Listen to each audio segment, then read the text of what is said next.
जाने अनजाने में हम कुछ ऐसी गलतियां कर देते हैं जिसका पछतावा हमें फिर बाद में होता है, और जब हमें उस गलती का पता चलता है तो बहुत देर हो जाती है। तब तक हम बर्बाद हो चुके होते हैं। तो आखिर वो कौन कौन सी गलतियां हैं जो हमें पता नहीं है, जो हमें बर्बाद कर रही है? चलिए आइए आज इस कहानी में मैं आपको वही बताता हूं कि इंसान की कौन कौन सी गलतियां हैं जो इंसान को बर्बाद कर देती है। अपनी बर्बादी के कारण पता चल जाए तो हम अपने जीवन को सुखमय बना सकते हैं। बहुत समय पहले की बात है। एक नगर में एक धनी सेठ रहा करता था। उस सेठ के पास सभी प्रकार की सुख सुविधाएं थीं, लेकिन उसके कोई संतान नहीं थी। संतान के दुख में वह हमेशा चिंतित रहता था। फिर एक दिन उसे पता चलता है कि उसकी पत्नी गर्भवती है। वह बहुत प्रसन्न हुआ और उसने अपनी पत्नी का खूब ख्याल रखा। ऐसे में एक दिन उसके घर पर एक पुत्र का जन्म हुआ। सेठ पुत्र के जन्म पर बहुत प्रसन्न था। उसने पूरे नगर में मिठाई बंटवाई और उसके लालन पालन में कोई कमी नहीं छोड़ी। देखते ही देखते उसका पुत्र बड्ढा हो गया। फिर सेठ ने उस पुत्र को गुरुकुल भेजने का निर्णय किया ताकि वह पारियच लिखकर एक विद्वान बन सके। अभी उसके पुत्र की उम्र ज्यादा नहीं हुई थी, लेकिन उसने छोटी सी उम्र में अपने बेटे को शिक्षा ग्रहण करने के लिए गुरुकुल भेज दिया था। गुरुकुल में वो बालक अच्छे से शिक्षा ग्रहण करता, अपने गुरु की सभी आज्ञाओं का पालन करता। ऐसे में वो बालक धीरे धीरे वहां का सबसे होनहार विद्यार्थी बन गया। गुरुकुल में उस बालक ने सारे वेद, पुराण और शास्त्रों का अध्ययन किया और बहुत बड़ढ़ा विद्वान बन गया। गुरु भी इस बालक से बहुत प्रसन्न थे कि उसने छोटी सी उम्र में सारा ज्ञान अर्जित कर लिया। लेकिन वह कहते हैं ना कि समय कब बदल जाए किसी को कोई पता नहीं होता।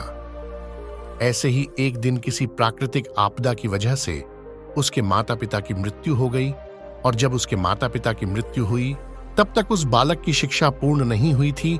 और जब उस बालक ने इस खबर को सुना कि उसके माता पिता अब इस दुनिया में नहीं रहे और उनका सब कुछ बर्बाद हो चुका है, तो उस बालक का इस सांसारिक मोहमाया से मन उठ गया। उसके बाद उस बालक ने निश्चय किया कि वो गुरुकुल से शिक्षा पूर्ण करने के बाद अपना संपूर्ण जीवन लोगों की भलाई में व्यतीत करेगा। और फिर जब उस बालक की शिक्षा पूर्ण हो गई तो उसके बाद वह बालक सन्यासी बन गया और वह सांसारिक वस्तुओं से दूर हिमालय के जंगल में चला गया। जंगल में जाकर उसने वहां लंबे समय तक तपस्या की। तपस्या पूर्ण करने के बाद उस सन्यासी ने लोगों को शिक्षा देना आरंभ कर दिया। समय के साथ साथ उस सन्यासी की चर्चा चारों तरफ होने लगी और दूर दूर से लोग उसके पास शिक्षा ग्रहण करने आने लगी, और बहुत से लोग उनके पास अपनी समस्याओं का समाधान खोजने के लिए भी आने लगी। सन्यासी सभी लोगों की समस्याएं बीडीएडी आसानी से सुलझा देता, जिसकी वजह से वह पूरे राज्य में मशहूर हो गया था। लेकिन जिस नगर में वह रहता था, उस नगर का राजा एक क्रूर व्यक्ति था। जब राजा को उस सन्यासी के बारे में पता चला तो उसने उस सन्यासी से मिलने का निश्चय किया। अगली सुबह वो राजा अपने महल से निकलकर उस सन्यासी से मिलने के लिए निकल गया, और फिर वह उस कुटिया पर जाकर पहुंच गया। वहां पहुंचकर जब राजा ने उस सन्यासी को देखा तो वो देखता ही रह गया। उसके चेहरे पर एक अलग ही देश था। जब वो उन सन्यासी के पास पहुंचा तो उसे बड़ी अपार शांति का अनुभव हुआ।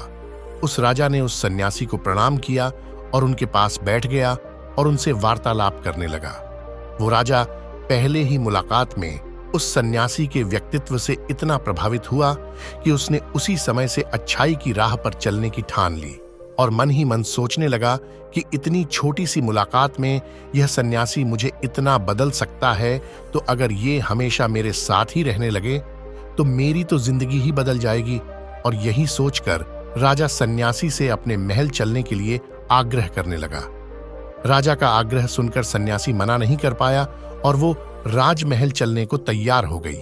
फिर राजा सन्यासी को लेकर राजमहल की ओर चल दिया। राजमहल पहुंचने पर राजा ने सन्यासी का खूब आदर सत्कार किया, और उसके बाद राजा ने सन्यासी को एक सा ही कमरे में भोजन करवाया। भोजन के पश्चात सन्यासी ने राजा को धन्यवाद दिया और राजा से जाने की आज्ञा मांगी। यह सुनकर राजा ने कहा कि आप हमारे बगीचे में जब तक चाहे तब तक रह सकते हैं। आपको यहाँ पर किसी भी प्रकार की कोई असुविधा नहीं होगी, और आप यहाँ रहेंगे तो हमारी प्रजा को भी अच्छा लगेगा और हमें भी अच्छा लगेगा। यह सुनकर सन्यासी ने राजा का प्रस्ताव स्वीकार कर लिया। उसके बाद राजा ने सेवकों से कहा कि सन्यासी महाराज के लिए बगीचे में रहने का, खाने का और वस्त्र आदि का प्रबंध किया जाए। राजा की आज्ञा के अनुसार सेवकों ने एक सुंदर सी कुटिया का निर्माण कर दिया।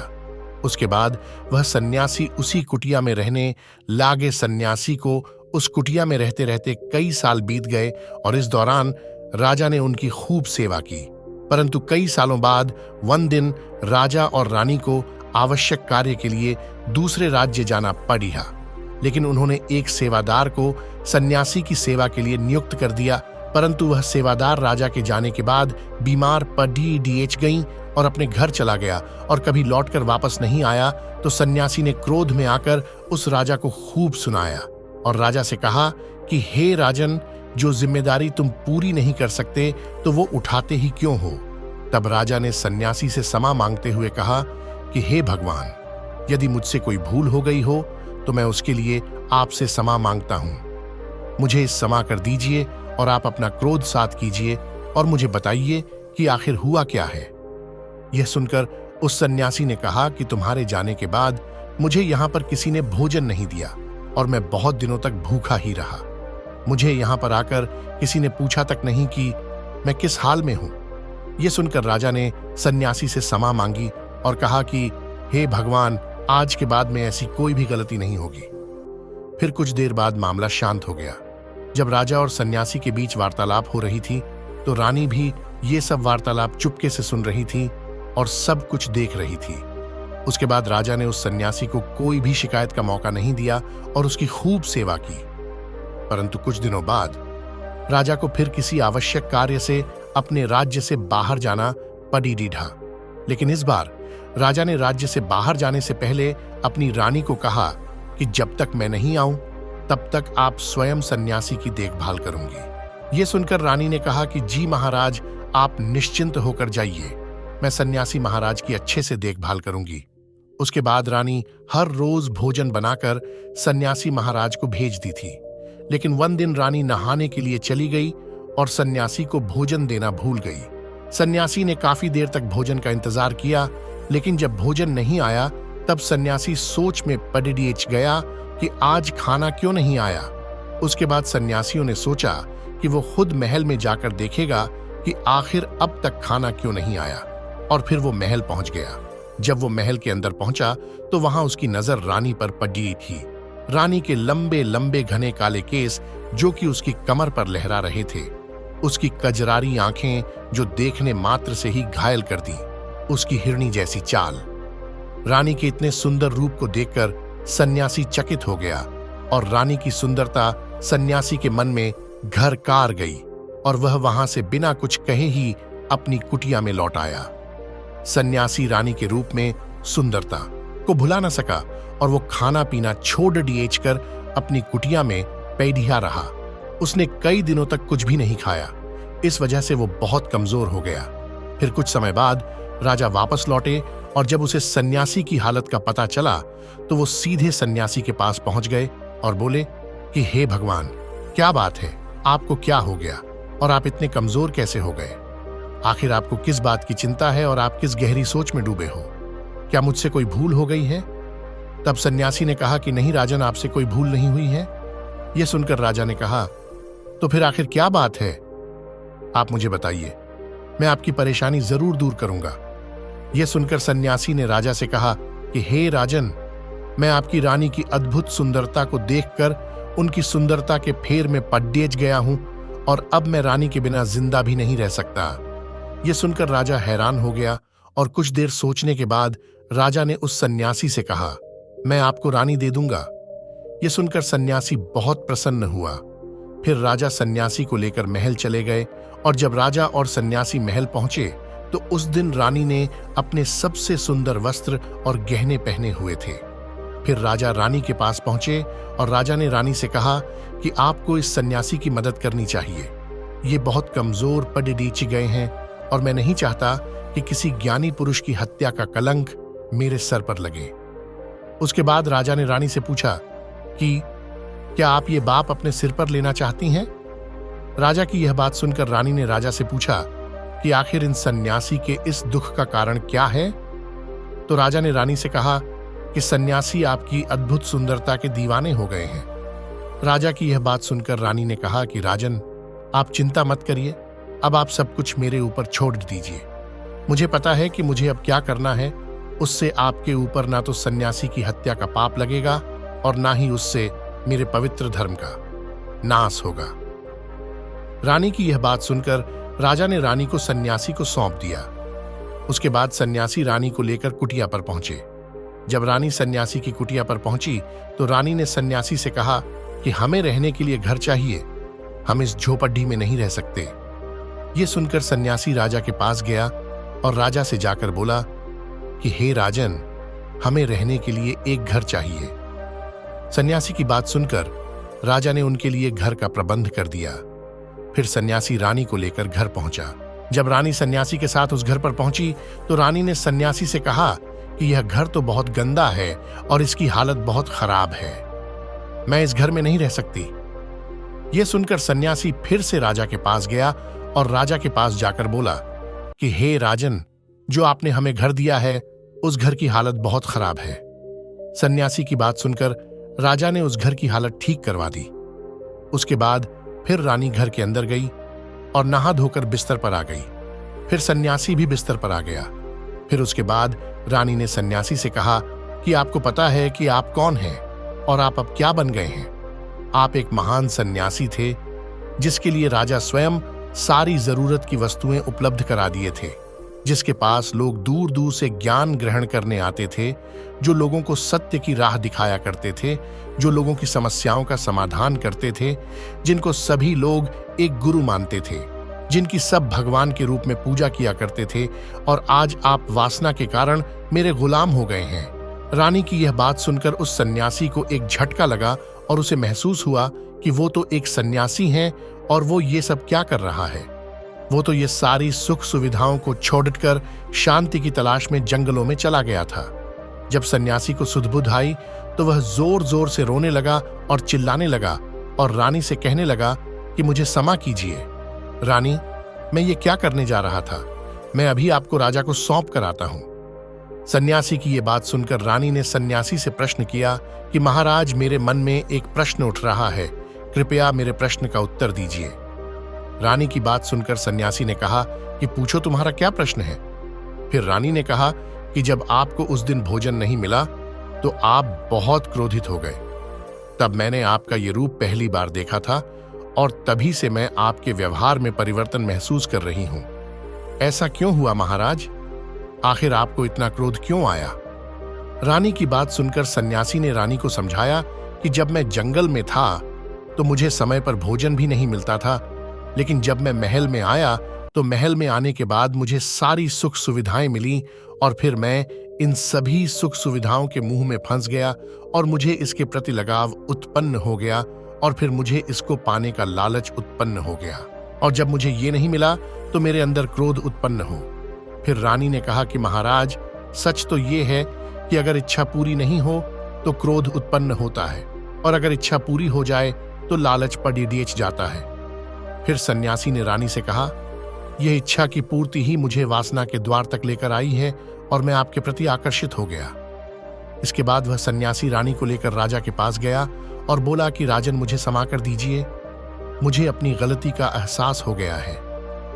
ये लोग, आपकी रानी, मुझे यह सब नहीं चाहिए। मैं अपनी इच्छा के वशीभूत होकर ये गलत कार्य करने जा रहा था और अपने जीवन को बर्बाद कर रहा था, लेकिन अब मुझे सब कुछ समझ आ गया है। उसके बाद उस सन्यासी ने कहा कि हे राजन, मनुष्य की बर्बादी का कारण उसके 4 आदतें बनती हैं और दुनिया की हर एक व्यक्ति के अंदर ये 4 अवगुण होते हैं, लेकिन जो व्यक्ति इन पर नियंत्रण पा लेता है वो दुख और परेशानियों से बच जाता है, और वहीं जो व्यक्ति इन 4 दोस्तों पर नियंत्रण नहीं कर पाता है वो बर्बाद होने के कगार पर पहुंच जाता है। यह सुनकर राजा ने कहा कि महाराज, आप मुझे वो 4 आदतें बताइए जिससे कि मनुष्य की बर्बादी हो जाती है।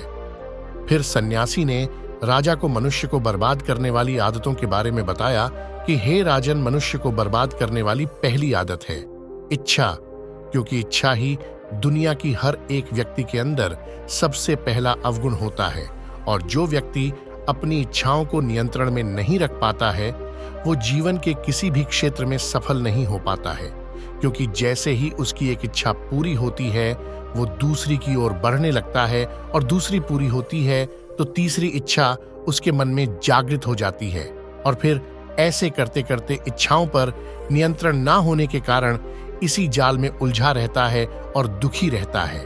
इसीलिए राजन, जब हम इच्छाओं पर नियंत्रण पा लेते हैं तो हम हमारे मन पर भी नियंत्रण पा लेते हैं, और जब हमारा मन हमारे बस में होता है तो हमें सुखी सुख की प्राप्ति होती है। फिर जो हम चाहते हैं वही हमारे साथ होता है। फिर सन्यासी कहता है कि हे राजन, मनीषियों को बर्बाद करने वाली दूसरी आदत है वासना। वासना का जन्म हमारे मन में उठने वाली इच्छाओं से होता है। जिस प्रकार इच्छा का कोई अंत नहीं होता और मनुष्य वासना के जाल में फंसता ही चला जाता है। वासना के वशीभूत होकर मनुष्य को कुछ भी नजर नहीं आता है। आज तक जितनी भी लड़ाइयां हुई हैं उनका सबसे बड़ा कारण स्त्री को पाने की इच्छा ही रही है। स्त्री के प्रेम में वशीभूत होकर राजा महाराजाओं ने आज से पहले बहुत सारे युद्ध किए हैं।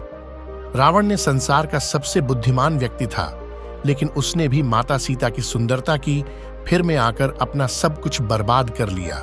उसकी मृत्यु का कारण एक स्त्री ही बनी थी। कई राजा महाराजा तो युद्धों में इसलिए हार गई क्योंकि वो लोग स्त्रियों से रासलीला रचाने में ही रह गए। ईश्वर ने तो स्त्री की उत्पत्ति इस संसार को बढ़ाने के लिए की है, लेकिन आजकल लोगों ने इसे अपनी वासना का शिकार बना लिया है, अपनी मनोरंजन का साधन समझने लगे हैं, और जब उन्हें अपना ये मनोरंजन नहीं मिलता तो वह पागल हो जाते हैं और न जाने क्या क्या कर बैठते हैं। इसीलिए हे राजन, जितना हो सके उतना वासना से दूर रहना चाहिए। फिर सन्यासी कहता है कि हे राजन, मनुष्यों को बर्बाद करने वाली तीसरी आदत है क्रोध, क्योंकि जब मनुष्य की वासना की पूर्ति नहीं होती है तो उसके अंदर क्रोध उत्पन्न हो जाता है, और जब व्यक्ति को क्रोध आता है तो उस पर उसका नियंत्रण नहीं होता है, और फिर वो क्रोध में आकर कहीं गलत निर्णय ले लेता है। वो दूसरों को भला बुरा कह देता है, गालियां निकाल देता है, और जब उनका क्रोध शांत होता है तो उन्हें अपनी गलती का एहसास हो जाता है, लेकिन तब तक तो सब कुछ बर्बाद हो चुका होता है। क्रोध के कारण मनुष्य के कई बने बनाए काम भी बिगड़ जाते हैं। जब मनुष्य के भीतर क्रोध उत्पन्न होता है तो वह अंदर से बहुत कमजोर हो जाता है, और एक कमजोर मनुष्य कुछ भी नहीं कर सकता है, उसे कभी भी सफलता हासिल नहीं हो सकती। क्रोध हमारे भीतर तनाव को उत्पन्न करता है, और अगर एक बार हम तनाव में चले गए तो हमारा पूरा जीवन बर्बाद हो जाता है। फिर सन्यासी कहता है कि हे राजन, मनुष्यों को बर्बाद करने वाली चौथी आदत है लालच। है राजन, लालच का फल सदैव बुरा होता है। लालच में पड़े डटकर हम बहुत से लोगों का बुरा कर देते हैं। हर मनुष्य के जीवन में कभी न कभी ऐसे ही अवसर अवश्य आते हैं जब वो लालच कर बैठता है, और अधिक पाने की लालसा में वो कुछ ऐसा कर बैठता है जिससे जो उसके पास था वो उसे भी गंवा देता है, क्योंकि जैसे ही व्यक्ति की एक इच्छा पूरी होती है उसका लालच भी आ जाता है, और उसके मन में और कई आकांक्षाएं जन्म लेने लगती हैं। जो व्यक्ति लालच करता है वह कामयाबी से कोसों दूर रहता है, क्योंकि एक ना वन दिन लालच का दुष्परिणाम सामने आता ही है। अगर हम समय रहते ही लालच को त्याग दें और उसके फेर में न पड़ी हैं तो हम एक सफल व्यक्ति अवश्य बन सकते हैं। फिर अंत में सन्यासी राजा से कहता है कि हे राजन, अगर मनुष्य इन चारों आदतों को छोड़ डाह देता है तो उसे जीवन में सफल होने से कोई नहीं रोक सकता हूं। जो इन आदतों को नहीं छोड़ डांटता है उसे जीवन में बर्बाद होने से कोई नहीं रोक सकता। मैं एक सन्यासी होकर इसके फेर में पीडीडीएच गया था तो सामान्य मनुष्य तो इससे बच नहीं सकता। इसीलिए हे राजन, मनुष्य को इन आदतों से हमेशा बचना चाहिए।